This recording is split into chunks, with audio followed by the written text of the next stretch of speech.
Hello everyone, I'm back for another video.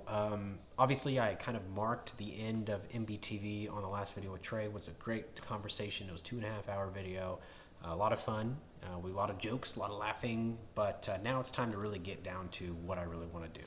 For the last 8 months, I've been kind of dragging my feet on really producing great content. I've kind of left the channel dry, and I may have posted a video here, posted it there, but I never really returned from 2016, 2017, that bridge right there. And that will be answered. All that will be answered. I know I've created some videos, talked about being sick. That started it, but it's actually a lot more. And I want to talk about how this channel is going to change and kind of the direction I want to take it based on what's happening, A, in the world, B, on YouTube, and C, with me. So these things have factored in a new change for the direction of this channel. I don't know how regular these videos will be yet, but hopefully it'll start trending into a new era where I'll be producing more consistent content.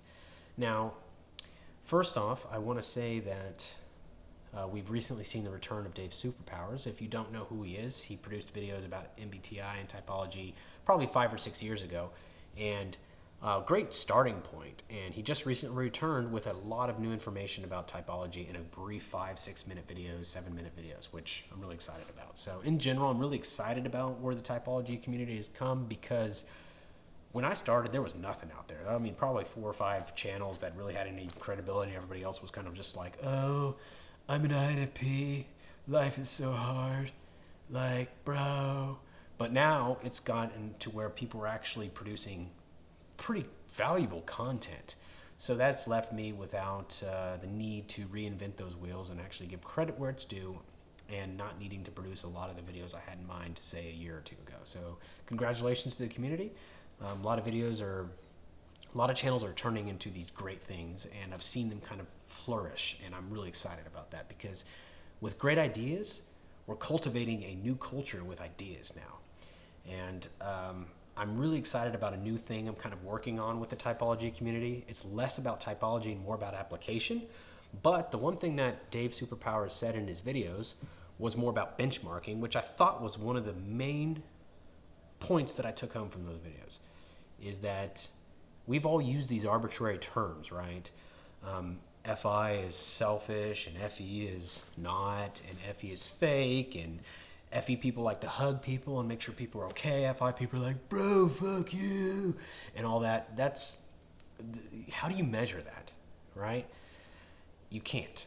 You can't measure that, so it really just all becomes subjective, right? Oh, well, I think he's an INFP, and some other guys, well, I think he's an ENFJ, and then the whole conversation goes, because they're all trying to define what FE actually is and what FI actually is. So the idea is to benchmark these terms.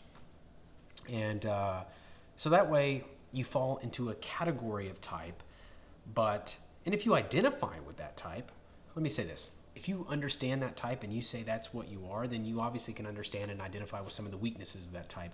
And this actually gives you a platform in order to grow. Learn enough about type to where you can grow, but not so much to where you become obsessed and you just start typing animals and typing trees and squirrels and acorns. Okay, that's a waste of time. Unless you just really enjoy the theory, then that's fine. If you want to be a researcher, that's fine too. But the purpose of this channel, A, was to educate and create a benchmark for type, which I didn't actually do a while back. I tried, but I was given the constraints of this organization, which said, judge on the dichotomies. Well, you know what? People aren't black and white like that. There's always just this spectrum of where people fall. So you can't actually do that effectively. You have to have some type of measurement tool to be able to identify how you can fall in a particular type. Now, let's say that I made a new typing system. Let's say it has 4 letters like MBTI, and I define these terms. Let's say that my version of INFJ is very different than the version of INFJ that's put out into the market by MBTI, right? So maybe in my system you're an INFJ, and someone else's system you're a, FUCK. Who knows? But the point is that maybe in one or the other, you're a different type, and that's okay. So when I originally started looking at Socionics, I identified with another type, And I was like, okay, this is the type that I identify with in Socionics, and this is the type that I identify with MBTI, and this is the type that I identify with Enneagram. And all was very different because I kept those separate systems very separate. And some people didn't. Some people blended them, and I told them they were probably wrong, and the systems were different because the theories were different, different people founded it, different things like that. And that was actually wrong with me, because maybe these people who understood these two systems understood this part of this theory more than, or this part of this theory, and they saw them as the same, right? Because they saw FE as this, and they saw FE as this, and those two things were the same definitions. You know, you can have 27 people looking at the same object and seeing different aspects of the same object. And I've talked about this when I've talked about Enneagram, is when people are looking at reality, they see different things. They see, oh, I see, reality in its wholeness, or I see reality from the human perspective, or I see the human functioning within reality, right? So you have these different perspectives that are based in reality. Well, it's the same thing with, cognitive functions. So the idea is that if there is a benchmarking, that benchmarking is going to be confined within its own system, right? It's going to be in the box of its own system. So that's kind of where my head is going, and there's a reason for this, and I'll get to that. Let me tell you, the one group that has done this successfully, at least to some extent, is World Socionics Society. So I give them mad props. Whether you agree or not about their theory matching Model A or matching Filatovo's model or Galenko's model, it doesn't matter. And within their own model, they've been consistent and they benchmark. Here's an indication of FE, here's an indication of SE, here's an indication of this. And they actually are doing that successfully. So whether you agree that they're matching the Socionics model or not, the one thing they've done right is they've actually allowed viable ways of assessing people's type within their own system, which is phenomenal. They've done that successfully. So the thing that I want to do is I want to find a very consistent way for you guys to be able to benchmark your own type. But for a bigger purpose than just having type. It's actually for a purpose of application, which is taking your type and being able to learn how to maneuver around these weaknesses, these things that hold you down, like what happened to me last year. The ENTJ weaknesses across the book. Let's say if I open this book right here and it says being more effective, or there's this other page that says potential barriers to effectiveness and blind spots. Every single one of these I dealt with last year in its fullest regard. Every single one of those hit me. So if it could go wrong, it did. And that's why I pumped the brakes on myself a little bit and said, okay, here's what's happening. You've been so involved with the outer world. You've been so involved with creating. Where have you actually focused on your own identity? Where have you focused on being you? Where have you focused on touching base with who you are that's not tied to what X, Y, and Z say, the outside, or not just people, but things? The reflection you're getting from the external world can clash your own sense of self. And that's what had happened over the last year to me. And now that it's 2018, I'm taking a new approach. Like I said, formally, the MBTV direction was, I've learned, I'm dealing with this, and I'm going to teach you. That was the original perspective. Now it is more about taking a very simple thing and making it so simple that everyone can understand it. Okay? Simplicity is what I'm aiming for. On everything I produce now, it's keeping things ridiculously simple. And this video obviously isn't as simple as it could be, but this video is kind of preluding why I'm going to sound completely idiotic in every other video going forward. It is because I am striving to make the complex simple, so that way everyone can understand here's a platform in which you can grow. Now, I am no person to give expert advice about life. I am a person who also deals with their own issues, their own problems, and everything else. I do want to encourage the sharing of ideas, so maybe one person who has gone through that experience can enlighten a perspective on someone who may be going through a similar experience, right? So typology, at least MBTI or Jungian typology, coordinates these 16 different types, right? Essentially 16 different ways of looking at the world. And these 16 ways, imagine that, right? Just 16. Don't even need to create all the variances inside 16. Imagine that, just being part of that 16 and going, I could look at this situation in 16 different ways. Wow. It's like you don't even know how much you don't know until you start thinking of it like that. Wow, I can look at a situation in 16 different ways. How do I know I'm right then? You start questioning, okay, well, am I really right? Because I'm looking at this situation in this way. I'm not that right. I'm not that correct. You know, I used to feel that I had all the answers and that everybody else's perspective was dumb. I guess this was 5 or 6 years ago. And, man, life kind of pointed that around and said, nope, you're the idiot. So when people speak now, I've strived to actually understand from their perspective instead of just steamrolling mine, which I'm still very guilty of, but I'm making the effort to understand their perspective. It's all about, sorry, I have bad allergies, so I'm like breathing in my mouth and I go, but it's all about understanding their perspective. So, you know, sometimes you just got to learn to be quiet. And that is very hard for someone like me. And I've learned to kind of shut up, sit back, and just chill out. Because there's so much going on. You know, the silence of the world is magical, and so is the music of the world. Both of it has its own place and serenity in it. So, anyway, point being is that, you know, I think that we need to understand how to do that. And that first understands our weaknesses. What are blind spots? And that's the term that all these typology communities have created, is the term blind spot. They didn't say weakness, blind spot, because you're blind to it. So if you're looking at the same situation, you're all looking at that situation, what you realize is you're like, oh man, this is the way it is. And then somebody like, no, it's this way. You know, it's like, maybe there is a way, maybe you're both right.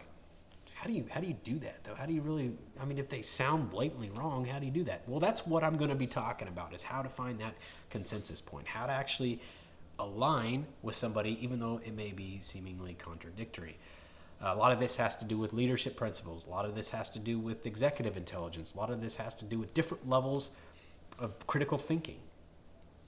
And really expanding your mind from just being, oh, I'm INFJ, to, wow, okay, I know that I'm often guilty of this. And if you, in the case of maybe an INFJ, you may be often guilty of not taking in enough information, right? You're too busy organizing information in your own mind that you may actually shut off excessive information. You're blocking it, right? Like, oh no, I can't take any more information in because I'm busy. I'm organizing all this stuff. Just stop putting in all that information, right? Where, you know, if you're ENFJ, it's probably more like I'm busy, you know, finding out what everybody likes. I'm busy making sure everybody's accommodated. I'm busy making sure everybody's taken care of, you know, and or I'm busy taking care of these particular things or whatever group this is that I'm aligning with, or whatever my values are. I'm busy doing that, and so they're not able to take in the other aspect of it. They're not enabled to take in the facts of self, the principles, the self principles that they generate in their head. And you'll see a lot of this. Dave Superpowers talks about this too. I think he can cover those things. He seems very well knowledgeable on the subject, so I'm not even going to address that stuff. But the idea is to be able to create a universal way to where you can actually kind of move forward and use the type as a platform. I know a lot of us are enthusiasts and we just love typology for what it is, which is great. Trey used typology as a boost to move into spiritual understanding. And for some, that's the direction they need. For others, some people want to continue down to understand psychology of others so they can maybe improve their workplace performance, or some people want to improve their career, or some people want to improve their relationships, or whatever they're dealing with, they want to improve those things. Whatever your reason is, you'll see that we'll try to address those in the near future. We'll try to knock all that out over time, of course, but really getting down to how to apply. And more about application, less about theory. Okay, I think theory is fundamental to understanding, but once you get that baseline theory, it's time to take that and go, okay, how do I move to that next level? How do I stop being envious? How do I stop being jealous? How do I stop dealing with the things that I feel guilty for? Right? How do I stop feeling in a certain way? How do I become a better leader? How do I become a better lover? How do I become a better friend? This is where the magic of typology is. This is where I feel typology has really given me enough to be able to look at myself objectively and create the one thing that I think is one of the most important qualities you can have, and that's self-awareness, right? Being aware of where you've gone wrong, or being aware of your own issues, right? Being aware of where you fall short. One thing that I struggled with up until very recently is taking criticism. It wasn't because I was super defensive about criticism. It was just because I did not like people thinking that they had the answers. It's like arrogance to me. And I guess I just didn't like a taste of my own medicine. But it was pretty tough on me because I felt like I was self-aware enough to know, and I didn't need somebody else to tell me that this is what I was going through. However, with hindsight, I realized that was dumb, and people are seeing from those other 15 different lenses. So criticism is a good thing. Also, knowing when the critic is wrong is also a good thing. And it's not a defensive, oh, you're wrong, but just accepting that, okay, there's a time and place, and this is not the time and place, and this person may be incorrect. So I think that covers most of about where the channel's going to go. Now, I'm not going to make anything grand. I'm not going to do all these grand opening. Welcome to the new and improved MBTV. It's going to be more just, boom, here it is. Here's the content. Here's your take home, whatever. Okay, all that format's designed. I'm not going to talk about the format in this video. I'm going to talk about why I'm doing this. Because I'll tell you, if I had a mentor last year, it would have made my life a lot easier. I didn't. I was my own mentor, and sometimes I made the same mistake every other week. And I'm thinking it's one thing, and I'm trying to fix one thing, and I'm thinking it's one thing. Okay, if I just fix that, and I finally fixed it, and guess what? The problem reoccurred because I wasn't looking at it from outside my perspective. So that's what I want to get at is, A, how to see a more whole picture by surrounding yourself with the right people, right? The people who can look at you objectively, not the people who are projecting their own biases onto you, but they're looking at you objectively, right? And they're giving you feedback because they care, not because they just want to be dicks. Like a lot of the commenters on YouTube. They just want to be dicks. They don't care. They just like, well, you're wrong, and let me show you why. Excuse me. Well, you know what? That's a whole nother story, but I'm not going to get there. But there are some people that really care, and they want to help, and they offer their feedback, and that's one thing else. So it's another thing. So other than that, I think those are the prime things that I want to hit on in this video, and then we'll kind of expand from there. But I really think that it's going to boil down to getting more into how things in the world are affecting us personally and kind of the direction where things are headed. So we'll keep producing videos here and there, and I'm hoping that this change will happen pretty quick. I've got a lot of stuff coming up. I've got the Enneagram videos coming up. They're in the process of being recorded and edited and produced. This video is not going to be edited, so all my quirks are here. This is live. I'm not going to cut anything out. So if I said anything stupid, I slurred on my words, I breathe like an ox because I can't breathe through my nose, all that's going to be here, right? So the take home from this video is typology isn't everything, but it's a great start. Another take home from this video is, learn about yourself, become more self-aware. And with those two things, I think that you really can find out more about yourself, and you find how much magic is beyond just your mind, but what's in the moment as well. That being said, I appreciate your time. Thank you for watching this video, and I will be uploading more content about not just typology, but psychology in general. Things we can do, application, how to use it, how to become better versions of those types, how to become the best versions of ourselves, right? That's where it's about. It's at becoming the best version of you and accepting, which is key, accepting where you are in life right now. And acceptance isn't, oh, I'm a piece of crap, I guess I better accept it. That's not real acceptance. Acceptance is acceptance of where you are, but you're moving in a certain direction, and accepting where you are right now, but you may not be there forever. It's not giving up. It's just accepting where you are. And then being able to work on it, one step at a time, right?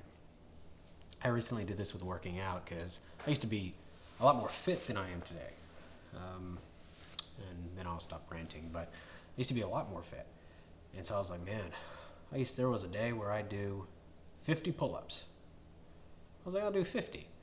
Well, and then you take a break and you stop working out for whatever reason.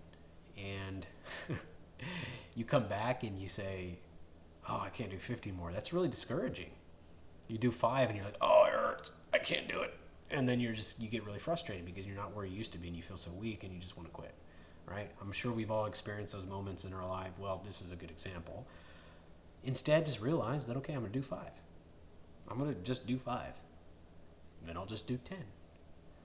And every day I'll do 10 until one day I start doing 12. And then I'll eventually work your way up. Just accept where you are in the process. Okay, you suck. You're weak. Move on. Start working on it. Accept where you are. Don't feel the need to be where you were. And the one thing I hate, pet peeve more than anything, is I used to. And man, I catch myself saying that a lot. I used to do this. It's like, you still can. You're not dead. What do you mean you used to? Work on it. What are you doing? And those type of things are the things that are most prominent to me. It's just being accepting of where you are. And I had a conversation with somebody recently. More importantly, it really brought out to the surface of what I think this is all about. And I think true love is, and some people call it tough love, but I'm going to call it true love, is really not, it's like I hear people say, you got to love me for who I am. I'll be. Well, you know what? No, that's ridiculous. It's not about loving you for who you are. It is about having core values that call people to a higher place, and that's love. I know that you can be better than you are today. And this is my way of showing you love. It is, I am trying, and I'm not going to try to call you to a higher place and be like, oh, you're not good enough, but more of through action, right? If you're inspired by my actions as a person, whether you're inspired by me producing videos or whether you're inspired by me being a gentleman or you're inspired by something I do on a daily basis as a core value of mine, right? And you go, wow, that's super ethical. Or wow, that guy's really ethical. Or that guy's a real gentleman or whatever. And those core values, by watching those actions and you're inspired to grow, that's love. That's love, because those actions, I'm giving love for myself because I'm standing by what I believe in and I'm standing by my own core things. But at the same time, I'm inspiring others and I will not accept them for defeat. I will not accept defeat within them. Okay? Love you for who you are. Great. But do you even know who you are? No. I'm going to call you to who you are, and ultimately that's transcendence of your own ego. It doesn't mean that you lose it. It just means transcending it, because who you are is greater than what your mind has fabricated. It's insane to think that we've been over-identified with this mind for so long, and that's a whole other topic. But the reality is that I guess it just doesn't mean I'm any better. Hell, I want friends that call me to a higher place. It's like, you're better than that. Because sometimes I need that swift kick in the ass. Life does it for me, though. See, I'm real attentive to life. Life is like the worst and best teacher at the same time. And because life's like, you're better than that. You're better than that. You're better than that. You're better than that. You're better than that. And every time I get that calling to a higher place, when I see something, I'm like, wow. The key is to be able to be accepting of where I am now, which is the hardest place. Because you always want more. There was more for yourself. There was a video I watched recently. I don't know, a bunch of entrepreneurs. There's something about this new age entrepreneurship that drives me nuts. To me, it seems like the egos. I don't know. It just seems so egoic. It seems so egotistical that I can't even watch it anymore. I don't know where it came from or how it started, but when I used to look at entrepreneurs back in the day, I'm talking 6 years ago, maybe even less, 5 years ago, 4 years ago. I've studied entrepreneurship for some time, and these entrepreneurs were giving, caring, loving people. They cared, they had a vision, and now what I'm kind of seeing, and maybe you guys can help me with this because maybe I'm just looking at the wrong thing, but in general, even through TED Talks, even through new age entrepreneurial clubs and colleges, what I'm seeing is just this egoic, minor bird type of repetition, right? The same things that this arrogant entrepreneur said, it moved on to another arrogant entrepreneur. And that by no means does this mean they're not going to be successful, but financially or even in their business, but I feel like they're limiting themselves by not giving. And there is a irrefutable law of leadership by Maxwell. And that law of leadership is the law of sacrifice, which is one of my favorite ones. And I don't feel like that's being paid attention to lately. It's like everybody's like, there's more that they want, and they're striving to attain and accumulate and to build and build and build. And I had a teacher once that said, you want to lose your ego? And I said, well, yeah, I want to lose my ego. What are you talking about? I don't want to feel this way. He said, sell your shit. I said, what? He said, get rid of your things. I was like, okay, you mean my actual things? Stuff that I own? And he's like, yeah, dump it. And I realized the less I had when I did start this process, the better I felt. And I think that's the reason, was because that attachment. So these people who have the same complex as I had, I still have, don't get me wrong, I'm not any better than anybody else. Maybe I don't like it in other people because there's still a remnant of it in myself. Keep that in mind too. When somebody doesn't like something about you, it's probably because they actually deal with it themselves too. How can you really hate difference, right? There's something else. There's something in you. The reason why you don't like something is probably because there's something in you. But anyway, I don't like watching this new age entrepreneurship stuff because, I see a lot of that arrogance and this need to accumulate when I know that's probably not the best thing to do. I think one of the best leaders of all time, fictional or not, is Jesus Christ. And I'll tell you, he didn't need to accumulate crap, or even Maxwell. John Maxwell is a great leader. And I don't think he needs to accumulate too much. Obviously he's a rich man, but I don't think this accumulation is the reason behind or the motive. Whereas I listen to these new age entrepreneurs and I want to be successful and I want to make money and I want to bring, why?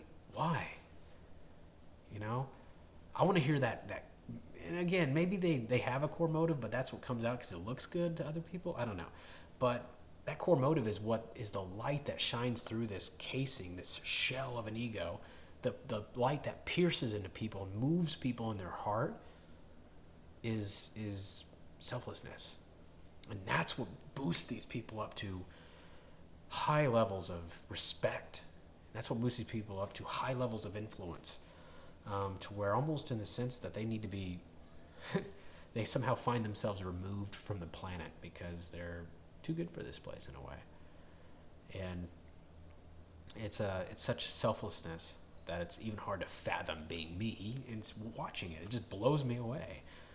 And there is a lot of selfless people out there, and I don't mean in the sense of true altruism. Of course, there's always some kind of selfish motive, right? Whether it's the need for survival or whatever else. But there's always this. But there are a lot of people out there who are pretty altruistic compared to others, and not me, but those people are inspiring to me. And I don't like watching people that are more similar to me because A, it reminds me that I'm still kind of there, but B, it also is something that I know through experience has been a very painful journey. And these people are prepping themselves to go down this road, which isn't nice. It's not nice to go down this road. Maybe you'll be successful. Maybe you'll have more luck than some others. Maybe you'll make your millions, billions, or whatever you're striving to do. But you'll probably still be empty on the inside, because when you're consuming and taking in that much crap, you're probably making up for something. You're probably making up for a hole that's somewhere. So all that being said, that was a side topic, I know, but it is another thing I want to really address in these future videos. It's just that entrepreneurship is solving world problems. It's not, here's how to become rich and wealthy. I don't know, maybe my frustration with it is my own projection, right? So these are things that require self-awareness, and you realize what you're saying and why you're saying it, why you're doing it. I'm not saying just criticize yourself and beat yourself to death. I'm just saying be aware of when you say something, what is the motive behind it? Why is this particular thought here? And is it a beneficial thought toward others? Is it beneficial to you? Is it beneficial for your own identity or even your own self-respect or your own dignity? And once you have those answers, you can start identifying how to fix them. Anyway, so much to talk about. I want to end this video though because there's more to do. I hope you all have a great evening, morning, night, or whenever you're watching this video, and look forward to new content in the future. Take care.